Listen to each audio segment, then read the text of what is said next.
Hello, नमस्कार, आदाब और सत श्री अकाल। कैसे हो लवलीज? ये तो आप कमेंट में बता ही दीजिए। और चलिए स्टोरी की शुरुआत करते हैं। स्टोरी का नाम है कयामत।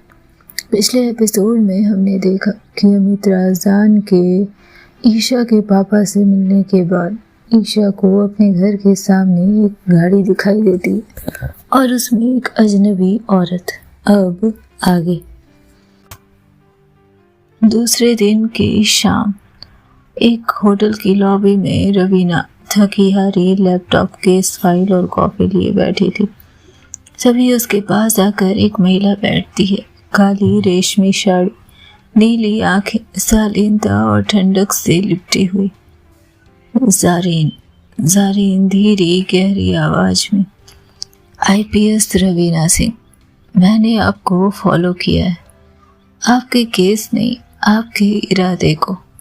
रवीना सावधान होती है। आप कौन है? मुझे नाम से परहेज है, पर आप चाहें तो जारीन कह सकती हैं। कभी कभी अतीत की सच्चाई नामों से नहीं, नजरों से खुलती है। रवीना ठंडी मुस्कुराते हुए कहती है, और आपको मेरी आंखों में क्या दिखा? जारीन थोड़ी देर उसे देखती है और फिर कहती है, ईशा राजदान। रवीना चौंक जाती है, लेकिन चेहरे पर रंगत नहीं बदलने देती।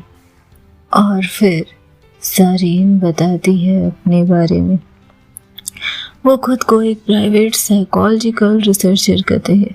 कहती है कि वो ईशा राजदान के काम और दिमागी संरचना में रुचि रखती है। जारीन, वो जो नहीं कहती वही उसकी कला में उभरता है। उसकी पेंटिंग चीखती है लेकिन आवाज सुनाई नहीं देती। आप उससे क्या चाहती हैं? तभी जारीन मुस्कुराती है, एक भीनी ठंडी मुस्कान। सिर्फ उसे समझना, या शायद याद दिलाना कि वो आखिर है कौन।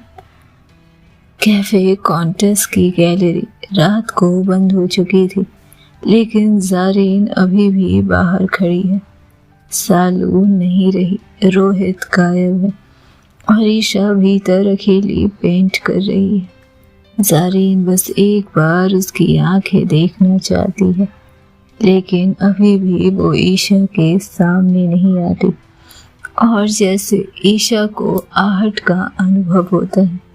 कौन है वहाँ? और जारीन किसी छाया में खो जाती है। रवीना फिर से जारीन से टकराती है, इस बार थोड़े आक्रामक अंदाज में। आप ईशा को लेकर कुछ जानती हैं जो मुझे नहीं पता? जारीन बिल्कुल सहज थी, जैसे हर शब्द नपे तुले हों उसके। जानती हूँ, पर सवाल ये नहीं कि क्या जानती हूँ, सवाल ये है कि आप कब तक उसे बचा पाएंगी। रवीना डर उसकी आंखों में उभर आता है। मतलब, हर इंसान की आत्मा में एक बंद दरवाजा होता है। मैं बस उस दरवाजा की चाबी हूँ, और कभी कभी कुछ दरवाजे खुलने नहीं चाहिए। कुछ लोग सवाल बनकर आते हैं और जवाब छीन लेते हैं। ईशा कैफे के कोने वाली खिड़की के पास अकेली बैठी है। कई दिन गुजर चुके हैं, लेकिन यादें अब भी माकूल हुए। सालू की आखिरी पेंटिंग सामने टंगी, अधूरी। उसके हाथ कांपते हुए ब्रश उठाते, फिर रख देते। स्टाफ चुप है, रोहित अब भी गायब है। रवीना धीरे से आती है और ईशा के पास बैठती है। कुछ कहोगी? ईशा नजरें टालते हुए, कहने से सालू लौट आएगी? नहीं, पर तुम खुद से लौट सको इतना तो है। ईशा की आंखें भीग रही थी। वो पहली बार खुलकर रोती है। मैंने नहीं चाहा था कि कोई मरे, पर वो मुझे बचा रही थी। मैं क्यों नहीं बचा पाई उसे? रवीना उसका हाथ थामती है, पहली बार बिना किसी तर्क, बिना किसी दुविधा के। तभी कैफे की घंटी बजती है। दरवाजे पर खड़ी एक बेहद अलग ही औरत, काली साड़ी, चमकदार आंखें, जारीन ध्यान से देखते हुए। ईशा राजदान। ईशा उलझते हुए, जी कहिए। मैं तुमसे नहीं, तुम्हारे अंदर की उस लड़की से बात करने आई हूँ जो सालों से चुप है। रवीना तुरंत सतर्क होती है। अच्छा, और आपको क्यों लगता है कि ईशा आपसे बात करेगी? जारीन हंसती है, क्योंकि मैं जानती हूँ कि वो मुझसे बात जरूर करेंगी। ईशा आहिस्ता से डरी हुई, आप मुझे जानती हैं? तभी जारीन मुस्कुराती है, नहीं, मैं तुम्हारे सपने में आने वाली उस परछाई को जानती हूँ जिसे तुम कभी समझ नहीं पाई। कांप जाती है ईशा। रवीना पास बैठी है, हाथ ईशा के हाथ में, और ईशा को आज अकेले नहीं छोड़ूंगी। आप जो भी हैं अपनी पहेली लेकर वापस जा सकती हैं। तभी जारीन कहती है, जाने से पहले एक बात कहूंगी ईशा, वो अधूरी पेंटिंग तुम कब पूरी करने वाली हो? ये डरती हो कि जो चेहरा निकलेगा वो तुम्हारा नहीं होगा। सफेद पड़ चुका था ईशा का चेहरा। आखिर कैसे जानती थी ये महिला उस पेंटिंग के बारे में? चली गई थी जारी। और दूसरी तरफ ईशा, वो कौन थी और कैसे जानती हो मेरे बारे में इतना कुछ? शायद वो जवाब है जो जिन सवालों से तुम अब तक भागती रही हो। रवीना सिर्फ दूर कहीं देख रही थी, अपने ही ख्यालों में उलझी हुई। तभी ईशा कहती है, मैं डरती हूँ रवीना, अब किसी और को नहीं खोना चाहती। पहले मम्मी, फिर बहन, शालू, पता नहीं रोहित कहाँ है, और अब कोई नहीं। रवीना धीरे से, इस बार मैं नहीं जाने दूंगी। जो भी दरवाज़ा खुलेगा, मैं वादा करती हूँ कि मैं साथ रहूंगी। हम साथ में वो दरवाज़ा खोलेंगे। और ईशा ने बस उससे इतना ही पूछ लिया, पुलिस वाली बनकर। मुस्कुरा उठी थी ईशा की होठ। जानती थी रवीना इस तंज भरी मुस्कान को, लेकिन ये भी जानती थी कि उसके पास अब भी जवाब तो नहीं है। जारीन जा चुकी थी, पर उसका सर कैफे की दीवारों में छिपा हुआ था। ईशा के दिमाग में एक ही गूंज लगातार थी, वो अधूरी पेंटिंग कब पूरी करोगी? और बहुत गहराई और रहस्यों से भरी परतें मानो धीरे धीरे उभरने वाली थी। देर रात ओंकारनाथ का घर। कमरे की रोशनी धीमी है। ओंकारनाथ खिड़की के पास खड़े हैं। बाहर ठंडी हवा चल रही है और रवीना ने अपनी कोट उतार कर धीरे से दरवाज़ा बंद किया। आज कोई औपचारिकता नहीं, आज कोई आईपीएस ऑफिसर नहीं। आज रवीना आई थी ईशा के पापा से मिलने, और वो धीरे से कहती, मैं आज अफसर बनकर नहीं आई हूँ अंकल, आज सिर्फ ईशा की दोस्त बनकर आई हूँ, क्योंकि वो बहुत कुछ सह रही है और अकेली है, और अगर आप चुप रहें तो वो टूट जाएगी। ओंकारनाथ पीछे मुड़ते हैं, आंखें भीग चुकी है, कुर्सी पर बैठ जाते हैं, और रवीना चुपचाप सामने वाली कुर्सी पर। तभी वो कहते हैं, कभी कभी सच्चाई सच से ज़्यादा बेरहम होती है आईपीएस रवीना। उसे बताकर मैं उसे बचाना नहीं, तोड़ना चाहता हूँ क्या? रवीना शांत, नहीं अंकल, आप उसे तोड़ने से नहीं बचा रहे हैं, आप अकेले मरने के लिए छोड़ रहे हैं उसे। उसका अतीत अब उसकी ज़िंदगी का पीछा कर रहा है, और अगर आप नहीं बोले तो वो अंधेरे में घिर जाएगी, बिना समझे कि घसीट कर कौन उसे कहाँ लेकर जा रहा है।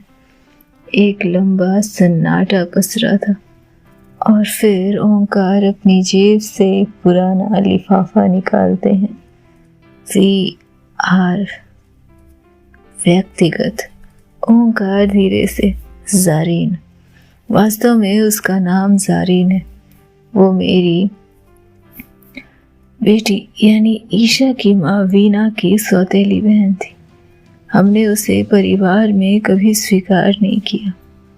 आदत थी उसकी लापरवाही, पर वो लौट आई है किसी और के कहने पर फिर से। और रवीना ज़ारीन का नाम सुनते ही जैसे फिर से खुद को संभाल लेती है। किसके कहने पर? ओंकार नाथ फिर से अपनी नजरें झुका लेते हैं। उसकी आंखों में एक भयानक आग है रवीना, और वो आग उसी हादसे की है जिसमें वीना, अनुप्रिया, नेहा और 22 लड़कियां एक हॉस्टल की बिल्डिंग में जला दी गई थी। रवीना स्तब्ध रह जाती है, सांसें भारी हो जाती है। वो रात काल की रात थी। एक तरफ जहां हम न नेहा को संभाल पाए, उसे बचा पाए, वहीं दूसरी तरफ मैंने अपना सब कुछ खो दिया। मेरे पास ईशा के अलावा कुछ नहीं है, और अगर फिर से वो लौटा है तो इस बार भी कोई न कोई तबाही कर कर जाएगा। रवीना समझ जाती है आप अमित राजदान की बात कर रहे हैं। ओंकार बस उसे देखते हैं और हाथ जोड़कर घुटने पर आ जाते हैं। एक दरख्वास्त है आईपीएस रवीना, हो सके तो मेरी बच्ची को बचा लेना।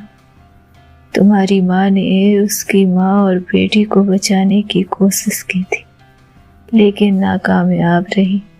वो उन दोनों को सलाखों के पीछे ले जाने की कोशिश करते करते चली गई। और मैं जानता हूँ ये तुम्हारे लिए सबसे बड़ा धक्का हो सकता है, लेकिन तुम्हारी माँ इस केस के दौरान ही चल बसी थी। रवीना स्तब्ध थी। थोड़ी सच्चाई तो उसके आगे खुल ही चुकी थी, लेकिन आज जो उसने सुना वो उसके लिए किसी नए फिल्म जैसा था। आप ये बात इतने सालों से छिपा रहे थे? मैंने खोया बहुत कुछ। उस रात ईशा महज 3 साल की थी। उसे सीढ़ियों के नीचे से किसी ने बचा लिया था। वो लड़की जो कभी ज़ारीन की गोद में खेलती थी, उसी को ज़ारीन अब तक ढूंढ रही है। उसी लड़की को वो आग से खींच लाई थी, और आज फिर से उसे वहीं खींच रही है। मगर तब से ईसा को कुछ याद नहीं रहा। वो ट्रॉमेटिक ब्लैक आज तक उसके भीतर एक साया बनकर छिपा है, और हम चाह कर भी उसे इससे रोक नहीं पाए। रवीना उठती है। ज़ारीन ने अब क्यों लौटने का फैसला किया है? ओंकार नाथ अपनी कुर्सी से खड़े होते हैं। क्योंकि कोई है जो चाहता है कि ईसा उस रात की गवाह बने। कोई है जो जानता है कि उस राग में मासूम लड़कियां नहीं मरी थी, बल्कि उन्हें जिंदा जलाया गया था। उनके नामों में एक नाम अनुप्रिया का था। मेरी बेटी, मेरी बड़ी बेटी, और शायद तुम्हारी खोई हुई गवाह भी, जो नेहा रैना केस की चश्मदीद थी। रवीना का दिल जोर से धड़कता है। एक सुराग, एक नाम और एक अतीत, सब इतना भयावह हो सकता है उसने सोचा भी नहीं था। ईशा को बताना होगा अंकल।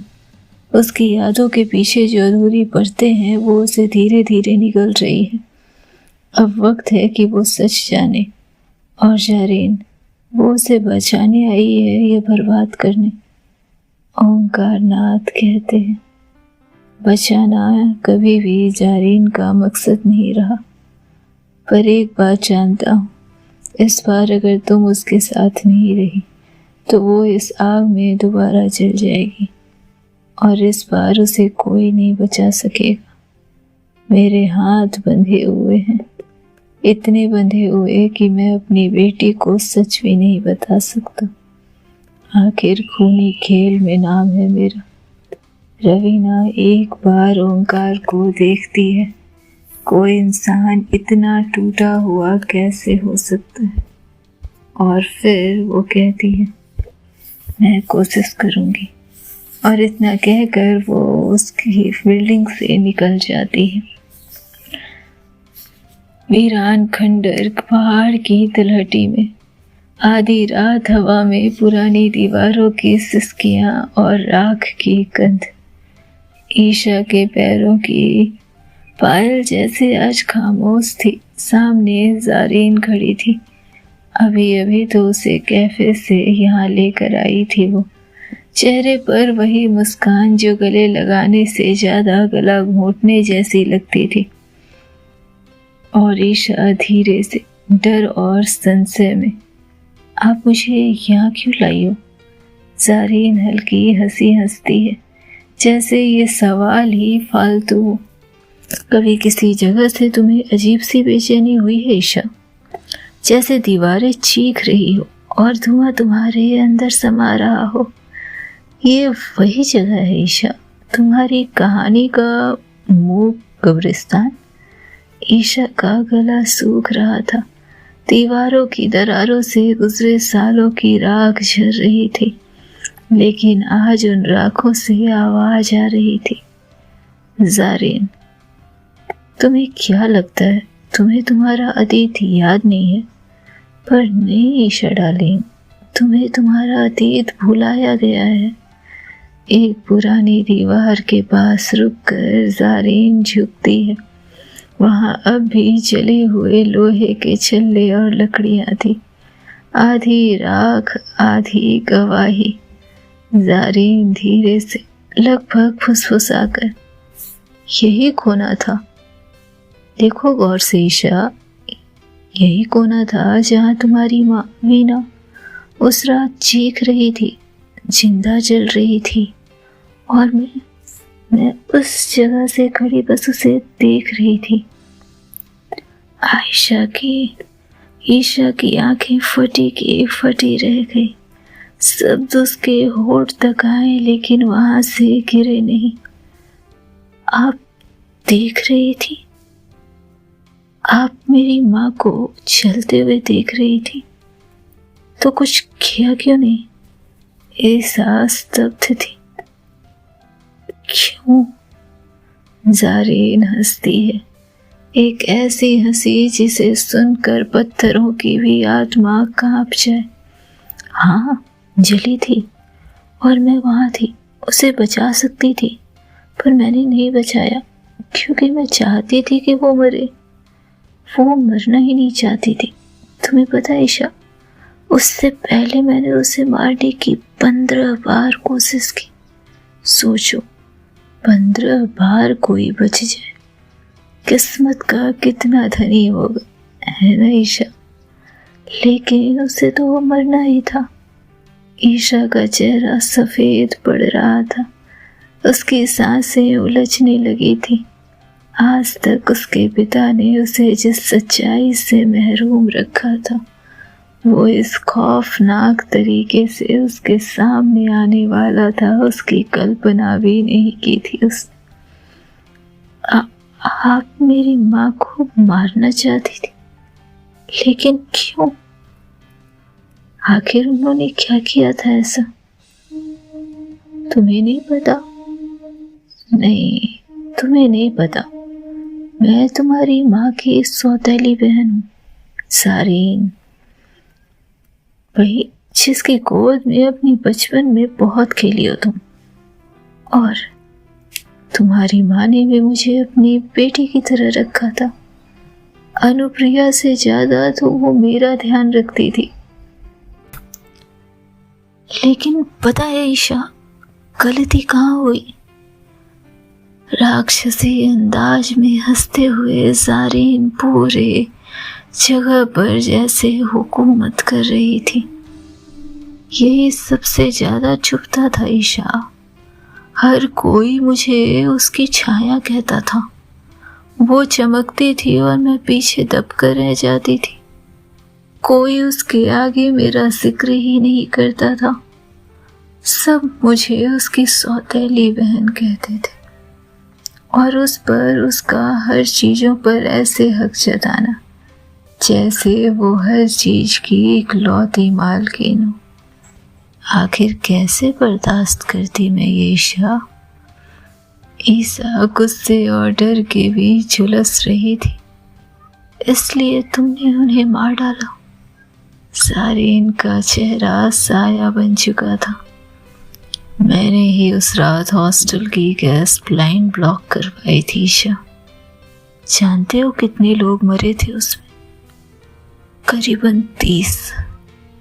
22 लड़कियां मारी गई थी। वही जिन्हें तुम्हारे देवता पिता बचा कर लेकर आए थे, क्योंकि एक औरत इस दुनिया में मुझसे ज्यादा अच्छी थी। इस जगह के लोग उसे पूछते थे और मुझे ऐसे देखते थे जैसे मैंने कोई गुनाह कर दिया। तुम्हारी माँ को मारना मकसद था मेरा, लेकिन इसके साथ साथ उन 22 लड़कियों को भी तो मरना था।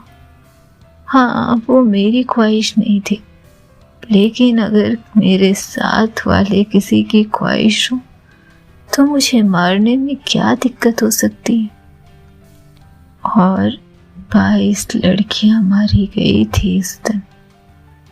तुम्हारी बहन अनुप्रिया, उसे मैं नहीं मारना चाहती थी, लेकिन क्या करूं, किस्मत शायद मेरे साथ थी। इत्तेफाकन वो भी उस रात यहीं आ गई थी। ज़ारीन अपने जुर्म को कबूल कर रही थी। चेहरा सपाट था। आज से बरसों पहले बीते इस वारदात को वो ऐसे गा रही थी मानो वो कल की बात हो। क्यों करता कोई जब मरने वाला इंसान तुम्हारे हर कल को निगल रहा हो? क्यों ही अफसोस करेगा फिर कोई उसे मारने? तुम्हारी माँ मेरी सौतेली बहन थी, मगर हर चीज की वारिस वही थी। नाम, मकान, प्यार, इज्जत, सम्मान, यहाँ तक कि मेरी पहचान भी निगल रही थी धीरे धीरे। और इसलिए उस रात मैंने उसे सब कुछ लौटा दिया, आग के हवाले कर। ईशा लड़खड़ा कर पीछे हटी, जैसे किसी ने उसके फेफड़े से हवा खींच ली हो। तो आज तक जो पेंटिंग वो बनाती रही थी, जो आग वो अपनी पेंटिंग में उकेरती रही थी, उसमें उसकी माँ के जिस्म जल रहे थे। उसकी बहन की चीख तप रही थी। 22 लड़कियों की चित्कार मच रही थी। जिसे वो कला का नाम देती रही, उसका अंतर आत्मा इतना भयानक था, कल्पना से भी बाहर थी ये बात ईशा के लिए। तुम्हें पता है ना तुम क्या कह रही हो? ज़ारीन अब आंखों में जुनून लिए। जानती हूँ, और तुम भी जानो, वहाँ सिर्फ वीना नहीं थी, 22 लड़कियां और तुम्हारी बहन अनुप्रिया भी तो थी। सब चल गए थे। और हाँ, मैं अकेली नहीं थी। इतने बड़े खौफनाक कदम मैं अकेली कैसे ले सकती हूँ ईशा? देखो, ममता भरी है मेरे अंदर। आखिर तुम मेरी गोद में खेली हो। बताओ, तुम्हें मैं कर सकती हूँ ऐसा? हरगिज़ नहीं। कौन था तुम्हारे साथ? ईशा की अंतरात्मा मानो कांप रही थी। अमित रास्तान, तुम्हारे पापा के जिगरी दोस्त और उस मौत के गवाह, जिसे गवाह नहीं उस रात कातिल बनना था, वो भी तो था उस साजिश में। तुम्हारी माँ की मौत एक इत्तेफाक नहीं थी ईशा, वो एक साजिश थी। और इसके साथ ही उस रात गवाह बनने आया अमित। वो मुझसे बोला कि इन 22 लड़कियों को भी मार दो। बस मैंने तो उसका कहा माना था। अब आपको एक कहा मानने के लिए अरबों की दौलत में तौला जाए, तो क्या तुम ऐसा नहीं करती ईशा? ईशा की आंखों में आंसू नहीं, आग निकल रहे थे। खंडर की दीवारों में सन्नाटा गूंज गया था। एक नीली रोशनी में जारीन की परछाई लंबी होती जा रही थी, जैसे किसी राक्षस की आत्मा उभर कर निखर कर आई हो। ईशा धड़कते हुए, अब क्या चाहिए तुम्हें? जारीन धीरे, बहुत धीरे उसके पास आती है। तुम्हारी मौत, क्योंकि जब तक वीना की बेटी जिंदा है उसकी संपत्ति का एक हिस्सा मुझसे दूर है, और जब तक वो हिस्सा मेरा नहीं होगा मैं तो अधूरी हूं ना ईशा। अब तुम अपनी मासी के लिए इतना नहीं कर सकती? जारीन धीरे, आंखों में सर्द मौत, वो सब जो मुझे नहीं मिला, वीना की संपत्ति, लेकिन जब तक तुम जिंदा हो मैं उसकी पूरी वारिस भी नहीं बन सकती। ईशा धीरे कांपते होठों से, इसलिए मुझे मारना चाहती हो? जारीन धीरे झुकते हुए, तुम सिर्फ एक बेटी नहीं हो, तुम एक दरवाजा हो ईशा, जो बंद हुआ तो मेरा रास्ता साफ होगा, और मुझे मेरे रास्ते में रुकावट पसंद नहीं। एक पलक के लिए सब रुक गया था, जैसे वक्त ने सांस रोक ली हो, और तभी दूर से आती एक जीप की लाइट जारीन का चेहरा अंधेरे से उजाले में झूलता है, और ईशा पलटती है। क्या होना था आगे जानने के लिए सुनते रहें नेक्स्ट एपिसोड। तब तक खुश रहें, स्वस्थ रहें, मस्त रहें, बिंदास रहें, और खुद का बहुत ध्यान रखें।